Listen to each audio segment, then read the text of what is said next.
Magandang hapon po sa inyong lahat mga mamamayan. Ngayon pong hapon na ito ay ipapakita ko po sa inyo kung paano lutuin ang mamon. Ito po ang mga ingredients: cake flour, all-purpose flour, bread flour, white sugar, eggs, condensed milk, vanilla flavor, vegetable oil, baking soda, at saka baking powder. Kakailanganin rin po pala natin ng tubig sa reseping ito. Ngayon po ay ilagay natin ang itlog dito sa ating malaking lalagyan.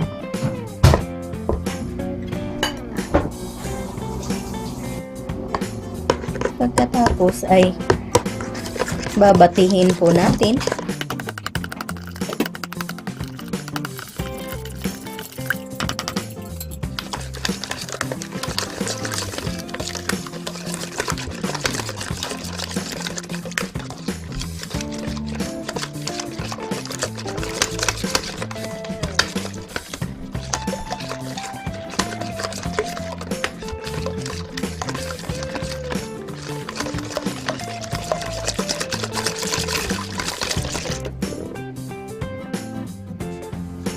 Tapos po ay sunod natin ang sugar.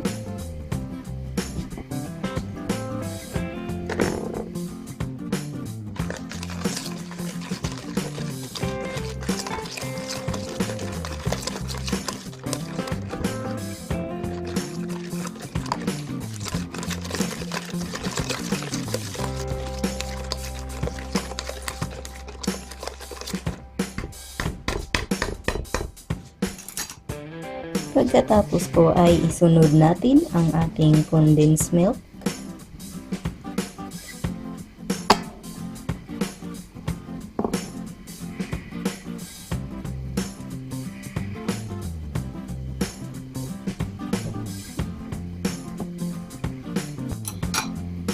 Pagkatapos po ay babatihin po natin.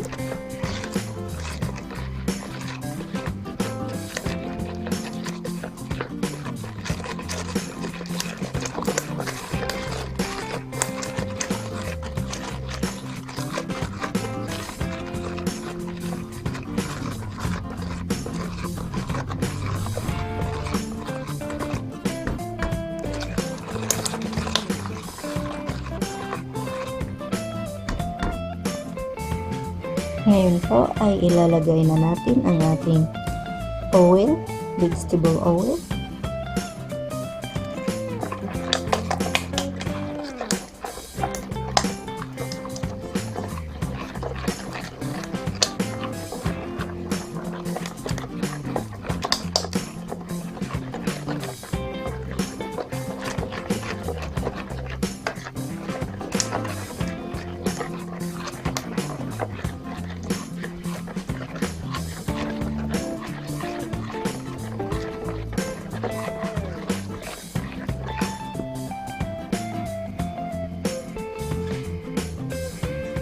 Tapos, isunod ko na rin po itong vanilla flavor.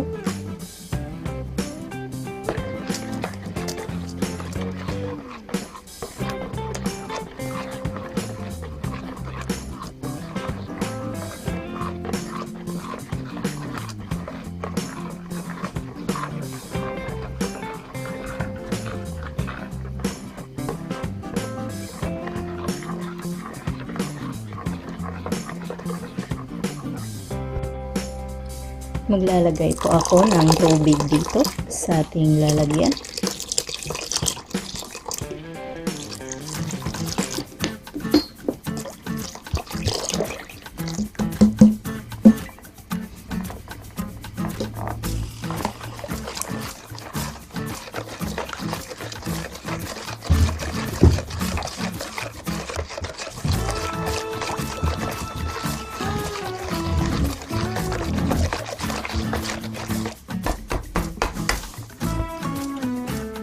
Ngayon po ay imimix na natin itong mga dry ingredients. Yung bread flour, all-purpose flour, at saka cake flour,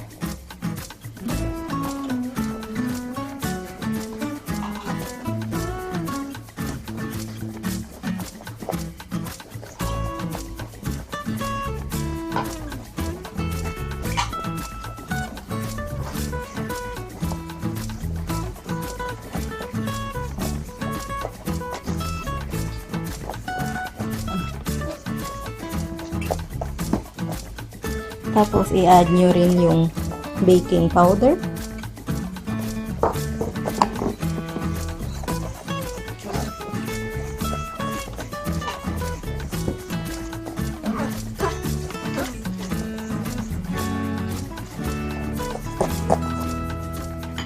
At saka baking soda.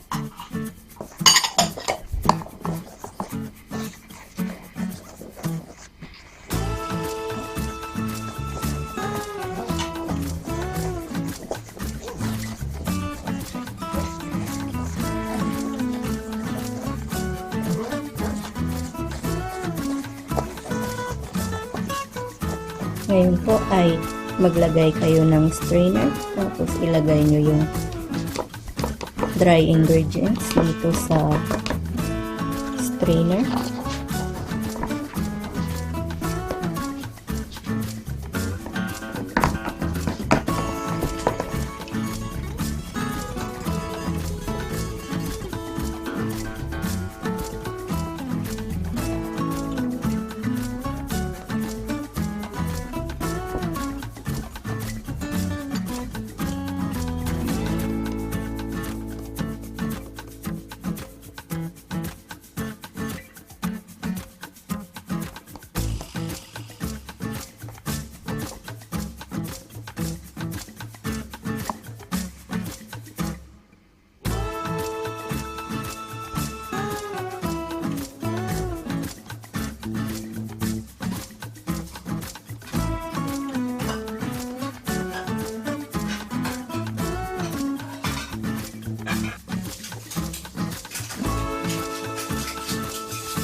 Pag ganito na po ang itsura na wala na pong buo-buo, ay pwede na po siyang i-bake. Ngayon po ay isa-isa na nating lalagyan ito.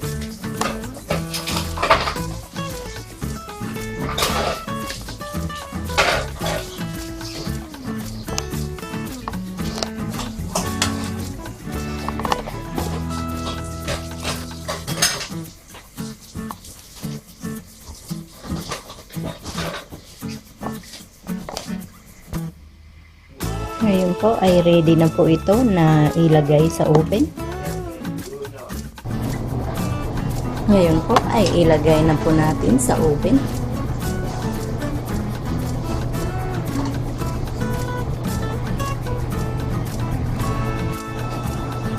Ilagay nyo po sa 350 degrees, tapos mga 20 to 30 minutes po ang ating paghihintay bago ito maluto. Ayan na po mga mamamayan ang ating mamon. Sana po ay nagustuhan nyo ang recipe ito. Sana mag-subscribe po kayo. Maraming salamat po sa inyong panunood. Ito po ang inyong Ate Mayang na nagsasabing mabuhay.